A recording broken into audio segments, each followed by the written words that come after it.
Poštovani gledatelji, srdačan pozdrav iz Ugostiteljsko-turističke škole u Osijeku. Vi pratite podcast emisiju o regionalnom centru kompetentnosti. Ja sam Saša Uranjek, a naš današnji gost je gospodin Ivan Kelava, strukovni nastavnik u Ugostiteljsko-turističkoj školi. Gospodine Kelava, dobrodošli u naš podcast. Pa hvala vam lijepo na pozivu. Kad kažem strukovni nastavnik kuharstva, djelatnik ove škole, ali i bivši učenik. Možda na početku malo da nam date osnovne informacije o sebi i da se predstavite. Pa evo, kao što ste rekli, ja sam Ivan Kelava, nastavnik sam kuharstva u ugostiteljskoj školi ovdje u Osijeku. Ovu školu sam završio, nakon toga sam otišao studirati u Opatiju na Hotelijerski fakultet i evo, nakon toga sam imao nekog radnog iskustva, kasnije se prijavio, došao ovdje i evo već 14-15 godina na radnom mjestu nastavnika kuharstva. Škola inače slovi za odličnu školu, dobro opremljenu. Mi koji dugo pamtimo, sjećamo se da je škola uvijek bila svojevrsni rasadnik kadrova u gastronomiji i u kuharstvu koji je odmah išlo dolje na more.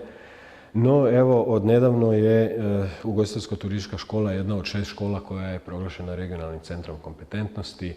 Možda par riječi o tom vrlo zanimljivom projektu. Mi smo to već predstavljali u nekim emisijama, ali možda što se tiče ove vaše domene, vi ste naime i sudionik tog projekta, nastavnik, mentor.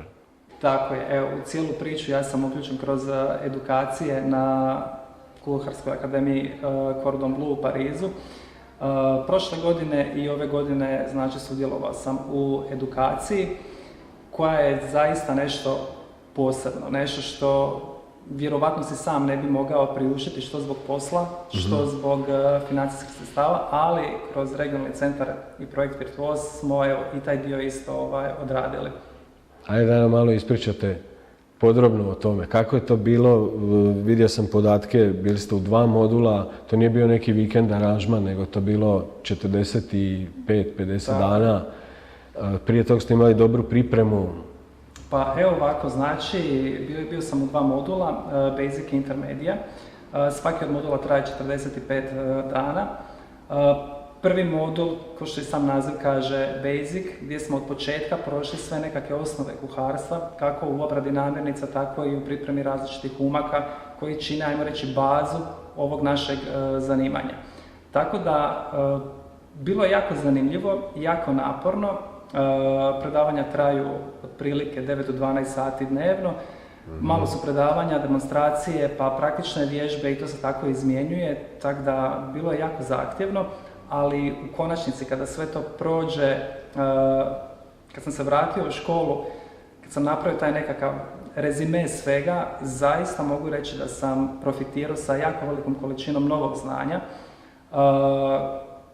kako kroz komunikaciju, znači, sa našim predavačima, kako oni kažu, šefovi, koji su izrazito susretljivi, koji nude nekakva dodatna pojašnjenja, koji navode različite primjere iz svog iskustva. To su situacije koje jednostavno, kada se nađete u njoj, di vam baš treba neko da vam kaže, gle, najjednostavniji način će biti da to riješiš ovako ili onako. Tako da definitivno bih istaknuo kao nekakvu svijetlu točku upravo te šefove koji, kad malo pogledate njihove karijere, možete primijetiti, znači, da su oni svi radili po Michelinovim restoranima, da su to, znači, vrhunski hoteli, restorani. Tako da zaista oni na jedan poseban način prenose svo to svoje znanje, kako teorijsko, kako ovo iskustveno, ali i ovaj praktični dio također. U jednom sam dijelu pročitao da ste rekli da su to neke nijanse koje čine razliku, neki međukoraci. To je možda isuviše stručno, ali o čem se radi? Pa radi se o jednostavnoj stvari da svi mi smo pročitali nekakav recept i svi mi kroz taj nekakav recept možemo dogotoviti nekakvo jelo. Međutim, ovi nekakvi sitni međukoraci, nekakve faze čine upravo tu nekakvu razliku kako doći do tog savršenog jela. Svi mi uzmemo knjigu, pogledamo i pročitamo, znači, tehnološki postupak kako ide, ajmo reći, po tim nekakvim fazama, ali one međufaze, ti međukoraci, kad nešto trebate maknuti, kad nešto trebate pojačati, kad nešto trebate procijediti, kako se ponašati s tom nekakvom namirnicom, do koje faze ju termički obrađivati, kada stati. kada nastaviti. Znači, to su te nekakve stvari koje vam najčešće ni ne pišu, ni u knjigama, ni na ovim člancima ako nešto čitate na internetu. Tako da mislim da je to upravo ono bogatstvo koje sam ja dobio kroz cijelu tu edukaciju na Cordon Bleu. Jesu li to one male tajne velikih majstora kuhinje? To je upravo to. Znači, način na koji oni to pokažu i onda vas još dovedu u situaciju da vi to isto morate i ponoviti. Znači, ne radi se tu samo o nekakvom isključivom teorijskom prenošenju znanja, oni sve to lijepo ispričaju, oni dovedu hranu do određene faze, sad kažu i pokažu, to ćemo sada napraviti tako i tako, ali već kroz narednih par sati to je nešto što mi sami moramo odraditi i gdje zaista u finalizaciji, u serviranju tog jela mi vidimo razliku u odnosu na ono kako bismo možda mi samostalno to napravili da smo radili, ajmo reći, bez njihovog navođenja. Odlično. No, dok 2 su modula završena i onda ste se vratili u regionalni centar kompetentnosti. I onda ste ta znanja i iskustvo počeli prenositi na ovdašnje učenike. Tako je.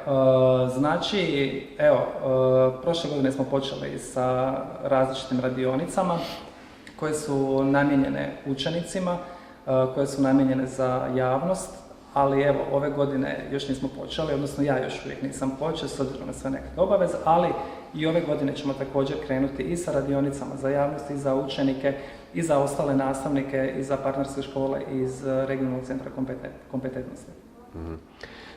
Da li bi to značilo ovako laički, narodski rečeno, da ta iskustva iz Francuske, koja je u vrhu svjetske gastronomije, dakle slavonska kuhinja na francuski način?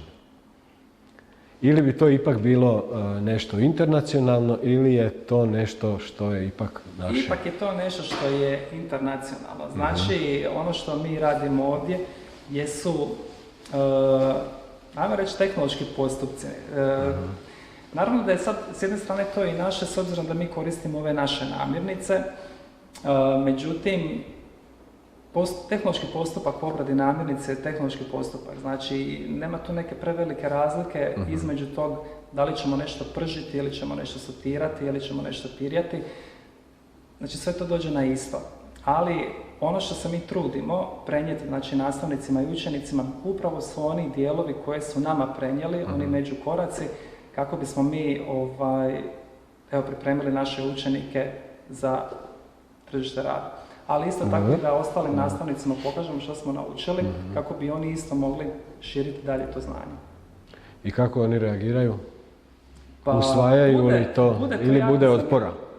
Nema tu otpora, zaista ja mogu reći da su svi oni s nekim stvarima malo iznenađeni, ali s drugim stvarima su poprilično oduševljeni. Evo konkretno, na primjer, mene jako puno iznenadilo to što kombinacija namirnica koje koriste u Francuskoj. Znači, kod nas ovdje nekako tradicionalno gledano imamo Slavoniju, ajmo reći podijeliti Hrvatsku na nekakve 2 regije, imamo Slavoniju i tu se zna. Mi koristimo slatkovodnu ribu, mi koristimo slačinsku mljevenu papriku, slatku ljutu i imamo, znači, Dalmaciju, morska riba, maslinovo ulje i tak nekakve kuhana riba, riba na gradelama i tako to. Međutim, u Francuskoj je to sve malčice drugačije. Znači, kod njih se izgubio taj dio šta je priobalno, šta je kontinentalno, tako da oni, na primjer, svinjsko meso vrlo često kombiniraju sa ribom. Na primjer, suhomesnati proizvodi, ovo što je kod nas kulenova seka, oni isto koriste nešto što nazivaju chorizo. Znači, koriste za punjenje, za nadijevanje, znači ribljih jela. I to je nešto što mi je bilo onak malo neobično. Znači, priobalni dijelovi također koriste crvenu začinsku mljevenu papriku, ali kod nas je to sve nekako kao strogo podijeljeno, dok kod njih ne postoje takove nekakve granice. Znači, rade tu nekakvu fuziju i kontinentalnog i ovog primorskog dijela. Očigledno je to sukladno i potrebama ili potražnji nekih novih naraštaja koje žele eksperimentirati s okusima. Mi stariji smo možda tradicionalni više, pa ili riba ili meso, ali vidim da to može biti i pomiješano. Može i mogu vam reći da su to poprilično zanimljive i interesantne kombinacije. Odlično. Mentor ste bili učenika Danijela Glogača, učenika 3. razreda smjera kuharstvo na svjetskom natjecanju. Tako je. Ove godine smo po prvi puta sudjelovali na World Skills International koje se održalo u Švicarskoj u Lucernu. Odabrali smo učenika 3. razreda, prvenstveno radi nekakvog iskustva koje ima, radi znanja, radi brzine. Tu se u cijelu priču uključio i mentor iz objekta Ivan Đukić koji je također sudjelovao u pripremi sa učenikom i mogu vam reći da to bilo jedno jako lijepo također iskustvo. Kako za mene, tako i za učenika. Ono što bi ja istaknuo u cijeloj toj priči, što je meni bilo super, suditi na jednom tako velikom natjecanju, steći ta nekakva nova poznanstva je nešto zaista neprocjenjivo. Sve to ok kad se mi vidimo ili čujemo preko maila, ali sad kad smo se upoznali uživo, mislim da su na pomolu i nove suradnje sa drugim državama. A što se Danijela tiče, Danijel do sada nije sudjelovao na nekakvim većim natjecanjima, uglavnom su to sudjelovala nekakva manja regionalna natjecanja. I sada, kad je došao na ovakvo jedno natjecanje, mislim da je postao svjestan veličine i koliko je bitno raditi na sebi, koliko je važno usavršavati se, ne samo u smislu brzine, nego u smislu tehnike, pripreme različitih jela, poznavanja namirnica. I mislim da je to zaista nešto što ga je potaknulo da krene se razvijati u tom jednom pozitivnom smjeru, gdje će se razviti u jednog jako, jako dobrog kuhara. Drago nam je to čuti. Jedan od ciljeva cijelog ovog vašeg projekta je da se, dakle, zanimanje kuhar još više na neki način etablira, promovira, da se podigne na jedan značajniji nivo nego što to možda bilo prijašnjih godina, a čini se da opet neki svjetski trendovi to i zahtijevaju, takozvani šefovi, što kažete, su sve popularniji. Točno. Ono što mi želimo jest popularizirati ovo naše zanimanje. Mi kroz ovo zanimanje želimo pokazati da se kroz njega može jako puno putovati, da se može steći jako velika količina znanja, da se mogu razvijati različite vještine, ali isto tako ono što želimo kroz ovu našu nastavu provesti je i nekakva suradnja sa lokalnim OPG-ovima, potaknuti nekakvu suradnju i upoznati učenike sa važnošću toga da uzimamo naše namirnice, da cijenimo svo ovo bogatstvo koje imamo ovdje, koje je, ajmo reći, jednim dijelom bilo malo i zapostavljeno, uvijek nam je nekako tuđe bilo draže. Tako da mislim da, evo, stvarno smo na jednom jako dobrom putu u kojemu ćemo učenicima, ali zaista prenijeti to nekako pravo znanje i iskustvo i u pripremi tih naših namirnica, naših tradicionalnih jela na možda malo drugačiji, suvremeniji način. Tako da, evo, ja se nadam da će taj dio biti prepoznati od strane budućih učenika. Naravno, zato i radimo između ostalog ovu promociju i vidljivost projekta. Pitao bih vas još malo, evo ovako za kraj, s obzirom da ste bili u Francuskoj i na ovom svjetskom natjecanju, puni ste dojmova. Gdje smo mi u svjetskoj kuhinji? Kad se usporedimo u turizmu, posljednjih godina Hrvatska bilježi sve bolje rezultate i penje se na toj ljestvici turističke ponude. Ako je tu i gastronomija, onda smo na dobrom putu da to spojimo nekako.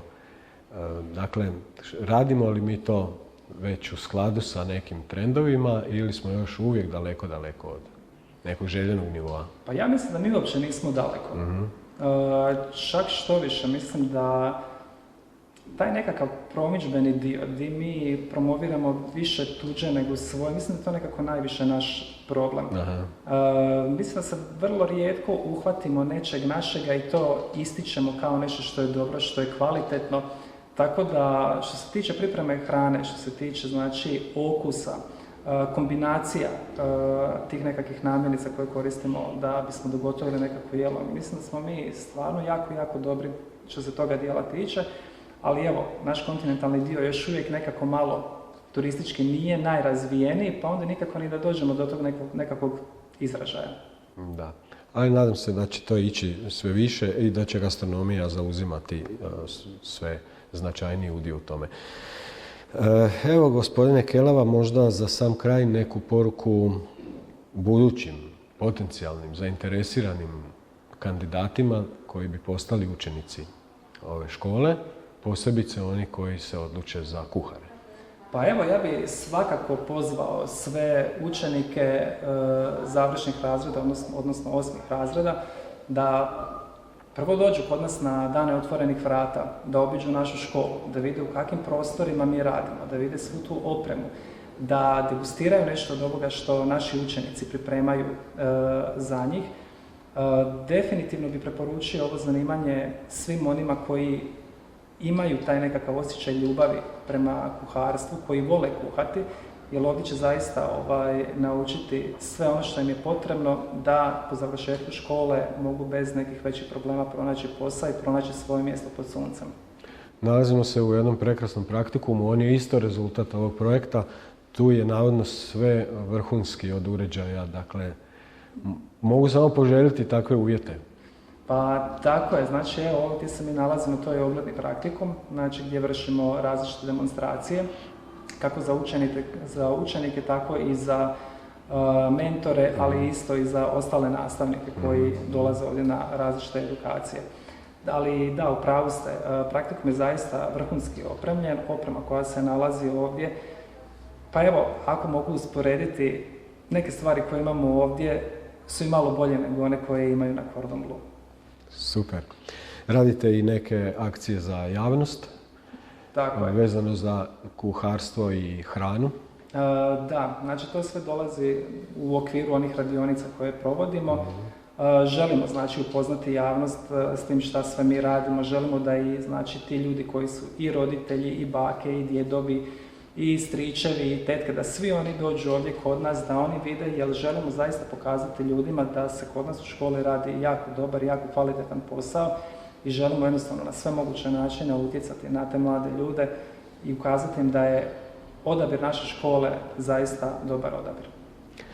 Odlično. Kad sve ovo slušam, onda mi dođe da predložim voditeljici projekta da mi nešto iskuhamo ovdje jedanput pa da to probamo. Kad je praktikum predivan, kad su učenici odlični, ali nadam se da će biti prilike u jednoj od naših emisija.